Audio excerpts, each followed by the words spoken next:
set up by Armishaw. Wheeler sets it in. Curtis sets it up. Ritwidge with the spike going over. Berg having trouble with it. Berg slaps it over. Jeffs sets it for Talsma. Talsma back to Parker. Parker can't get enough on it. She just tried to slap that one over, but she was too far back, and it just goes straight into the net. Yeah, just another case of not enough muscle on the Lancers.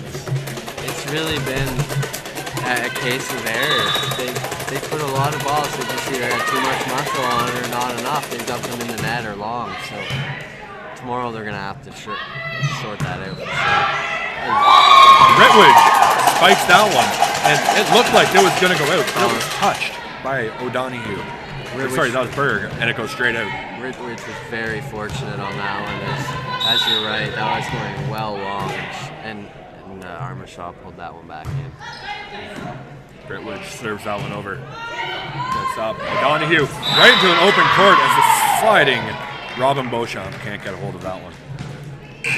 Yeah, the Thunder have been really good in this game at finding the open spots. The Lancers are leaving a lot of open court, and the Thunder are picking those open spots every time. As Wheeler with the serve. Parker sets it to Talsma.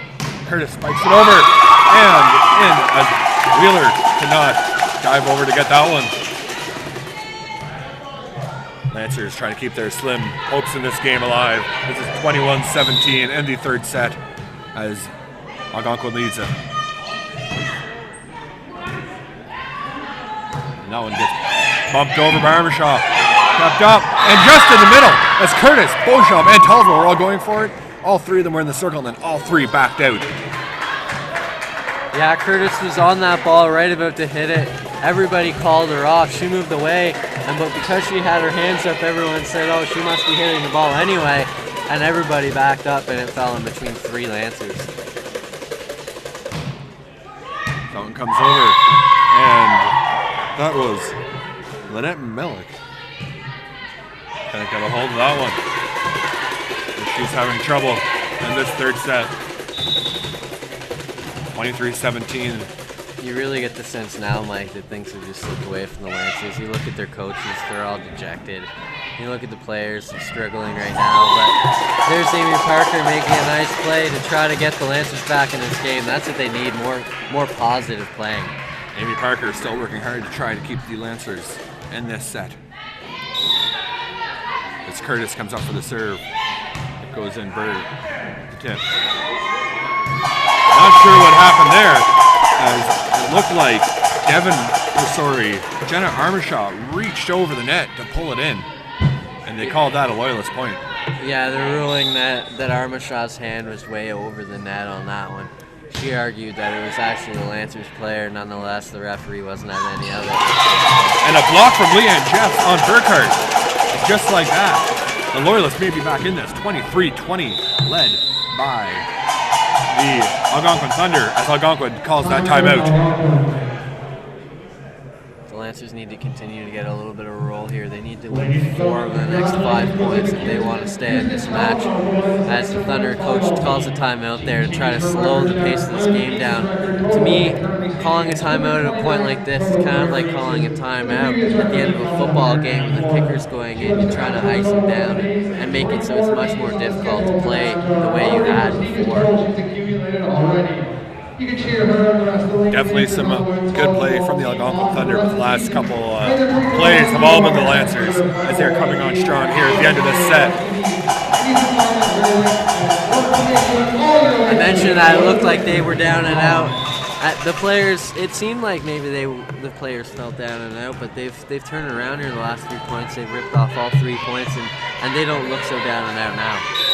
Kristen Curtis will come in for Lancers to serve this one.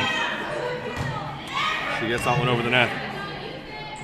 As that one spiked and on the line. It is in. That will be a point for the Thunder as they need one more point to sweep the Lancers here today. The Lancers, the Thunder story, have made that play all day.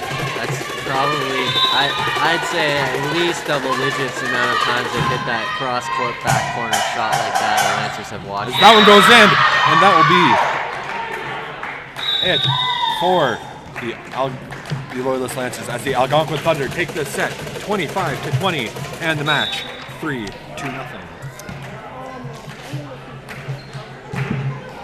Chris, obviously this isn't the outcome that the Lancers were looking for as they're losing 25-20. 3 straight sets as they have not played more than 3 sets, as you said, since early November. What can they take from this game as they come into play La Cité tomorrow? Well, if I'm the Lancers, I guess, and I'm Coach Tony Clark, the one thing I take away from the game, you were beat 3 straight sets and you didn't look very good most of the game, but you were in the match for a lot of the game. So if you can play with a team that is quite a few points ahead of you in the standings and you don't have your best stuff and you can keep it fairly close, if you bring your best stuff tomorrow, there's no reason to believe you can't beat a team that isn't any better in the standings than the Algonquin Thunder were as they play the La Cité Coyotes, who are one loss more than the Thunder. And the Algonquin Thunder, what an outstanding game from them. They came in here, they controlled it right from the beginning of the first set as they are looking strong for their playoff hopes this year. Yeah, I think the win today definitely consolidated their playoff spot. They've now got 20 points, 6 points clear of the La Cité Coyotes who are coming in here tomorrow. So if the Lancers beat the Coyotes tomorrow, I think that guarantees the Algonquin Thunder a playoff spot. The Loyalist men will be taking on the Algonquin Thunder men's team at 3 o'clock. Stay tuned for that as the Algonquin Thunder come into Loyalist College, taking it in straight sets 25-18, 26-24, and 25-20. For Chris Lee, I'm Mike Kelly. Stay tuned for the men's game at 3 o'clock.